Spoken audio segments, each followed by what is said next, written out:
depuis le début dañoo namoon mettre en accusation le président Macky Sall depuis le début dañoo namoon dissoudre li nga xam ne mooy l'Alliance pour la République ñu tàmbali ci li nga xam ne mooy loi interprétative sottiwul ñu def seen discours jëm ci yàq deru président Macky Sall sottiwul ñu ubbi enquête l'effet escompté amuñu ko ñu indi kii di Yacine Fall Ndaw si mu ubbi l'affaire Jérôme Bandiaky mu xam ne boobu du sotti dama bëgg ngeen déglu dat yi ma leen di jox ngeen mën cee bàyyi xel aussi ñu saluer bien que waruñoo gaawtu mais l'acte que Ibrahima Ndoye a posé en tant que procureur de la République mooy dellowaat Yacine Fall ci politique le parquet bëggul immiscé wu ci li nga xam ni mooy cette nouvelle procédure bi nga xam ne Yacine Fall da koo yëkkati aujourd'hui il a écouté Farba Ngom dellowaat ko pavillon spécial dellowaat ko fi mu ko jëlee woon fi ñu ko jëlee woon indi ko mu déglu leen ba ñu pare et là aussi damay dëggal li sama sista wax muy Aïssatou Diop Fall Ibrahima Ndoye a été très clair parce que démb bi nga xam ni Yacine Fall woolu na leen procureur général ak moom procureur Ibrahima Ndoye ña ca des pour ñëw taxaw ci wetam ils ont décliné appel bi nga xam ne moom le ministre de la justice def pour la bonne et simple raison que la procédure bi nga xam ne moom la Yacine Fall enclenché dañ koo togg ba mu ñor bëgg ñëw yàq ko jox ko procureur takkal ay loxoom procureur xam ne ni politique la mu delloowaat leen li nga xam ne mooy seen affaire politique Yacine bàyyeegul ku yaakaar ne Yacine bàyyi na yaa ngi ci erreur parce que Yacine bàyyeegul parce que Ousmane Sonko bàyyeegul ñi ngi xool ni ñuy xalaatee ak seeni député ngir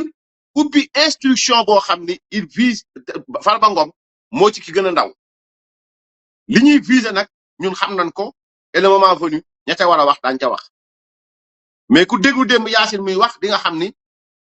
wax na bu dugal ci li nga xam ne mooy sûreté réew mi ak li nga xam ne mooy ordre réew mi Farba doon waxtaan pour na sa xam déglu ngeen démb Bara Ndiaye aussi fen yi tànk jër yi mu fen génn dem ci Mohamed Diallo bu Seneweb Mohamed Diallo xam na dëgg bi il l'a écouté pero rek il l'a écouté déblatéré toog di wax lu ko neex fekk ay feni neen la donc ma bëgg rappeler la chronologie des faits pour ñi may déglu mën a comprendre Ousmane Sonko bi mu nekkee kaso en 2023 Ousmane Sonko bi mu nekkee kaso dafa am benn personnel dafa am benn pénitencier boo xam ni mi ngi tudd Idrissa Sow moo doon jël ay documents ak ay li nga xam ni ay bulletins médicaux Ousmane Sonko di ko génne ci kaso bi à travers un téléphone ba ñu xamee loolu au fait gars yi laajte nan la documents yi di def ak nan la gars yi di def ba di génn li nga xamante ni moom mooy ay documents officiels ay documents depuis la prison di ko génne ci presse bi la DIC avait ouvert une enquête DIC ubbi enquête ba ñu ubbee enquête topp ko moom mii di Ibrahima Idrissa Sow demoon yëg ni DIC mi ngi enquête mu bëgg dem pour débarrasser wu ci téléphone bi malheureusement pour lui fa mu demoon pour débarrasser wu ci téléphone bi pour ñu raxas téléphone bi kooku mu tiit parce que lim gis ci téléphone bi moo tax mu dem yóbbul ko DIC bi mu ko yóbboo DIC localiser ko ñu jàpp ko placer ko mandat de dépôt moom Idrissa Sow mii ngeen jàkkaarloo en 2023 il a été arrêté et placé sous mandat de dépôt ñu yóbbu ko fi nga xam ne mooy kaso saa tegal ma photo boobu journal boobu nga xam ni pour lu ñuy wax lu nekk di dur ci baaraam donc en 2023 mi ngi noonu Idrissa Sow emprisonné dans l'affaire Sonko en 2023 nommé directeur général adjoint de l'administration pénitentiaire donc il a été arrêté en 2023 biñ ko jàppee 2023 ci amnistie bi ci la génn prison ci amnistie bi ci la génn prison kon xam ngeen ne 2024 yàgg na 2024 lañu amnistier bi ñu amnistier 2024 ñu dem élection ñoom ñu gagné du Ousmane Diagne moo ko tabb non toog nañ 2024 ba 2025 bi Yacine Fall ñëwee ci la ko jël au mois de décembre 2025 particulièrement le 11 décembre 2025 indiwaatal nomination boobu le 11 décembre 2025 ci la Yacine Fall nommé ki nga xam ni moom mooy Idrissa Sow mu nommé ko directeur général adjoint bu administration pénitentiaire maanaam ki jiite administration pénitentiaire kii ñu jàppoon ni tëj ko nii moom moo li tax ma jël affiche bi mooy affiche su Kewoulo la un retour remarqué au cœur de l'appareil d'État lors du Conseil des ministres tenu ce jeudi 11 décembre 2025. Le président Bassirou Diomaye Faye a procédé à plusieurs nominations, dont celle d'Idrissa Sow, inspecteur de deuxième classe, premier échelon, matricule 645-594/G, désigné directeur général adjoint de l'administration pénitentiaire. Kon ñu ngi ko fal le 11 décembre 2025. Kon loolu leer na pour muy clair. OK. Donc li tax ñu fal ko nag mooy xam na li nga xam ne mooy nu ñuy violer les règles yi nga xam ne mooy les règles de l'administration pénitentiaire mais aussi nu ñuy génnee ay documents ak nu ñu koy defee ñu fal ko le 11 décembre 2025. Le 17 décembre 2025 ci la ñu convoqué Farba Ngom audition ci fond wu dossier le lendemain ñu déglu Tahirou Sarr donc c'était le 17 et le 18 décembre 2025. Donc le 17 décembre 2025 ci la ñu déglu ki nga xamante ni moom mooy Farba Ngom ci fond bi journaux yëpp génn publier na Tahirou Sarr bañ ko dégloo setal na ki nga xam ne mooy Farba Ngom ñëpp déglu ni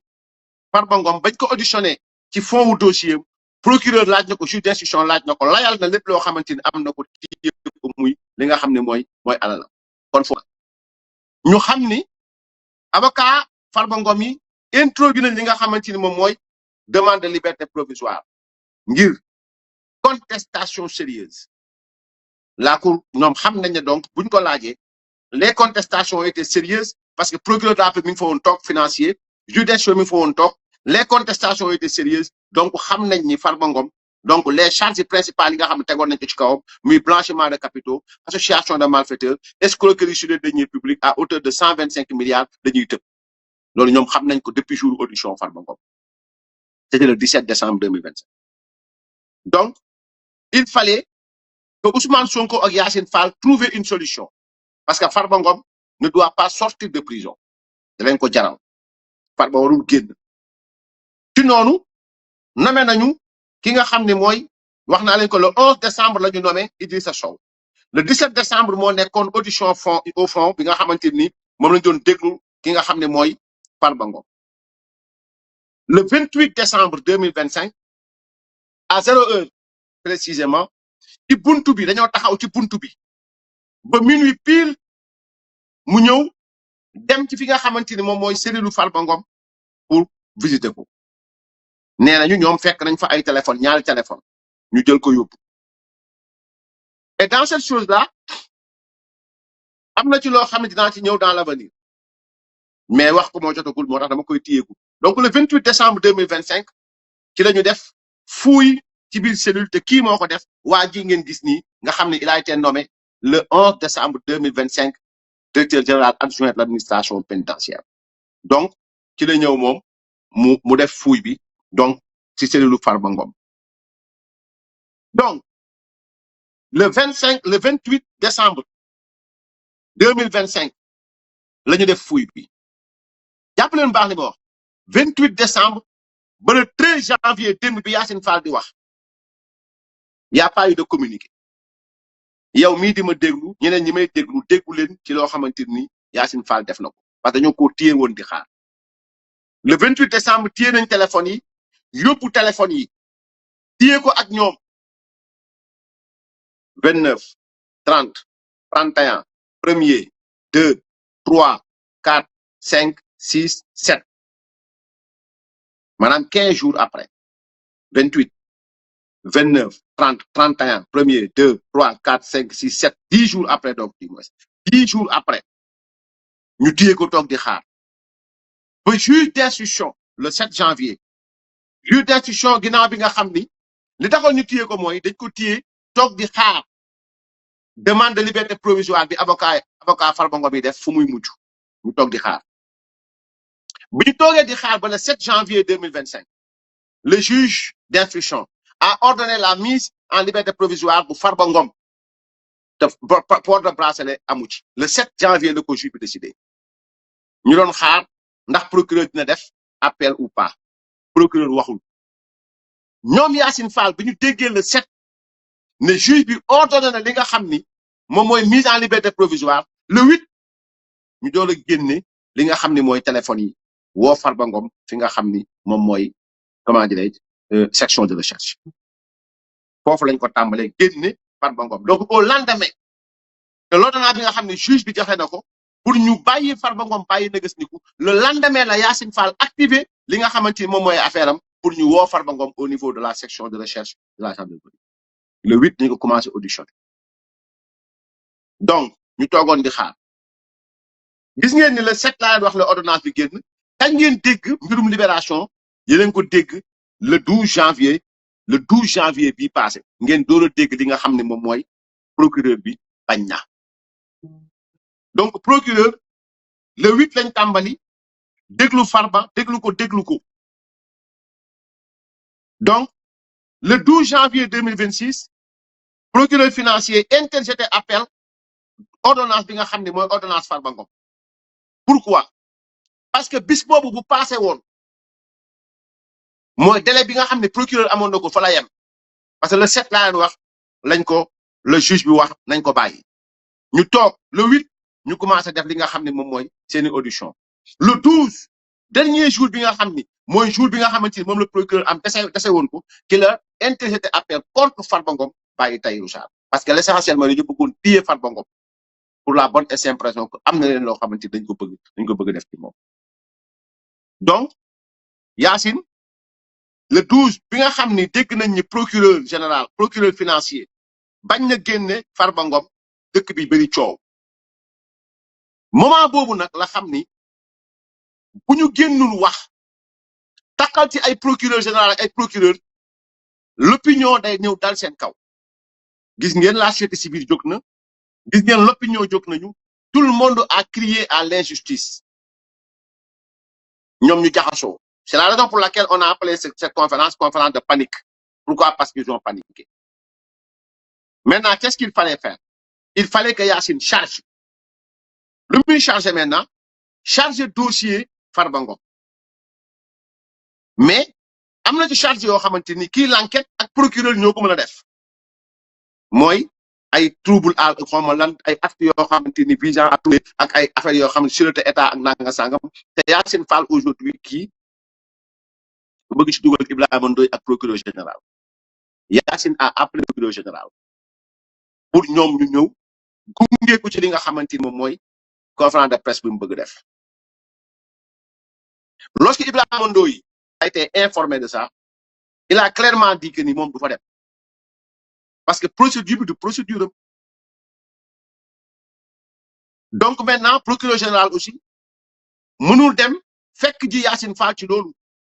parce que bu boobaa da koy tënk ci li nga xamante ni moom mooy ñoom liñ bëgg def muy ay politique donc Yacine a fait appel à Marie-Rose ak ñeneen ñu mel noonu ñu ñëw taxaw Farba Ngom n'a répondu à aucune question boo tamit dafa war a leer comme midi parce que téléphone boo jël le 28 ba le 12 wala ba le 8 10 jours après ngay doon ñëw naan fekk nañ ci lii ak lii ak lii yaa ko uppi kon xam nga mën ngeen comprendre ne bu fekkee ni Ibrahima Ndoye am na lu mu bañ c'est pas tout simplement dans la procédure ñii am na lu ñu joggati mooy téye téléphone jàmbur même bu fekkee da nga ko jël ci fuuy boo demee ba koy uppi da nga ko war a waxee avocat am nga toog avocat yi toog moom mu toog ngeen uppi téléphone ngeen laaj ko code bi maintenant bu ngeen ko uppee lu ci ne lu nekk yéen la yéen a ko moom te ñun dañoo gëm ni li ci nekk yëpp génnul diggante Yacine Fall ak Idrissa Sow mi nga xam ni moom la Yacine Fall fal pour mu def le sale boulot donc c'est comme ça que qu'on en est arrivé ci li nga xamante ni moom mooy la conférence de presse bi nga xam ni moom moo am le 13 janvier 2025 donc li muy ngandal nii yëpp nag di ko wax